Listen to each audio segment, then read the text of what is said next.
Hey everyone, in this video I'll show you how to log in to Cubasis on iOS.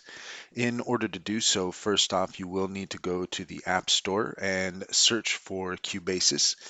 We're going to go ahead and just do that here real quick, and then you'll see that you have a couple of options, either Cubasis 2 or 3. I'm going to go ahead and focus on 3. If you do want to use 2 for whatever reason, you can do that. However, most likely you're going to want to go with 3. And from here, you'll see where it says open.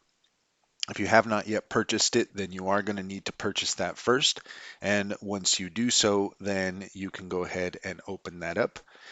And Cubasis is attached to your iOS login. So as long as you have it on your device and you have it installed, then you are essentially logged in. That's all there is to it. If you found this video helpful, please like and subscribe for more helpful tips.